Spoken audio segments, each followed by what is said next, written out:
chapitre 17. Paul et Silas passèrent par Amphipolis et Apollonie, et ils arrivèrent à Thessalonique où les Juifs avaient une synagogue. Paul y entra selon sa coutume pendant 3 sabbats. Il discuta avec eux d'après les Écritures, expliquant et établissant que le Christ devait souffrir et ressusciter des morts.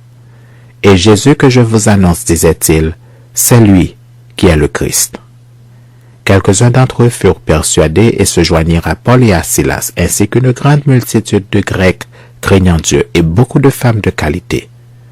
Mais les Juifs, jaloux, prirent avec eux quelques méchants hommes de la populace, provoquèrent des attroupements et répandirent l'agitation dans la ville.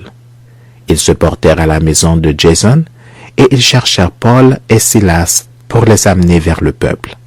Ne les ayant pas trouvés, ils traînèrent Jason et quelques frères devant les magistrats de la ville en criant « Ces gens qui ont bouleversé le monde sont aussi venus ici et Jason les a reçus. » Ils agissent tous contre les édits de César, disant qu'il y a un autre roi, Jésus.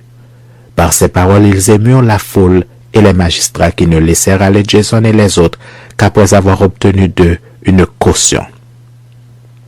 Aussitôt, les frères firent partir de nuit Paul et Silas pour Bérée. Lorsqu'ils furent arrivés, ils entrèrent dans la synagogue des Juifs. Ces Juifs avaient des sentiments plus nobles que ceux de Thessalonique. Ils reçurent la parole avec beaucoup d'empressement, et ils examinaient chaque jour les Écritures pour voir si ce qu'on leur disait était exact. Plusieurs d'entre eux crurent, ainsi que beaucoup de femmes grecques de distinction et beaucoup d'hommes. Mais quand les Juifs de Thessalonique surent que Paul annonçait aussi à Bérée la parole de Dieu, ils vinrent y agiter la foule. Alors les frères firent aussitôt partir Paul du côté de la mer. Silas et Timothée restèrent à Bérée.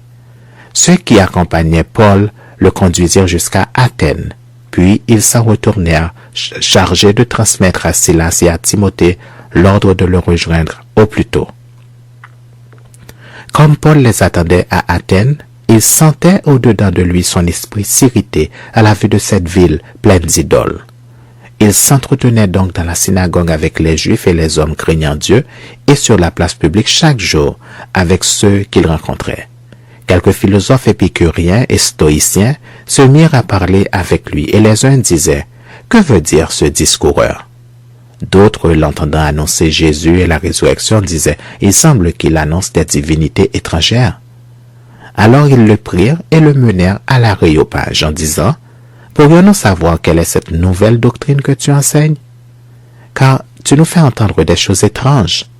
Nous voudrions donc savoir ce que cela peut être. » Or, tous les Athéniens et les étrangers demeurant à Athènes ne passaient leur temps qu'à dire ou à écouter des nouvelles. Paul, debout au milieu de l'Aréopage, dit « Hommes athéniens, je vous trouve à tous égards extrêmement religieux. Car, en parcourant votre ville et en considérant les objets de votre dévotion, j'ai même découvert un autel avec cette inscription « À un Dieu inconnu ». Ce que vous révérez sans le connaître, c'est ce que je vous annonce. Le Dieu qui a fait le monde et tout ce qui s'y trouve étant le Seigneur du ciel et de la terre n'habite point dans des temples faits de mains d'hommes. Il n'est point servi par des mains humaines comme s'il avait besoin de quoi que ce soit, lui qui donne à tous la vie, la respiration et toutes choses. Il a fait que tous les hommes sortis d'un seul sang habitassent sur toute la surface de la terre, ayant déterminé la durée des temps et les bornes de leur demeure. Il a voulu qu'ils chassassent le Seigneur et qu'ils s'efforçassent de le trouver en tâtonnant, bien qu'il ne soit pas loin de chacun de nous. Car en lui, nous avons la vie, le mouvement et l'être. C'est ce qu'ont dit aussi quelques-uns de vos poètes. De lui, nous sommes la race. Ainsi donc, étant la race de Dieu, nous ne devons pas croire que la divinité soit semblable à de l'or, à de l'argent ou à de la pierre sculptée par l'art et l'industrie de l'homme. Dieu, sans tenir compte des temps d'ignorance, annonce maintenant à tous les hommes en tout lieu qu'ils aient à se repentir, parce qu'il a fixé un jour où il jugera le monde selon la justice, par l'homme qu'il a désigné, ce dont il a donné à tous une preuve certaine en le ressuscitant des morts. Lorsqu'ils entendirent parler de résurrection des morts, les uns se moquèrent et les autres dirent « Nous t'entendrons là-dessus une autre fois. Ainsi, Paul se retira du milieu d'eux. Quelques-uns néanmoins s'attachèrent à lui et crurent.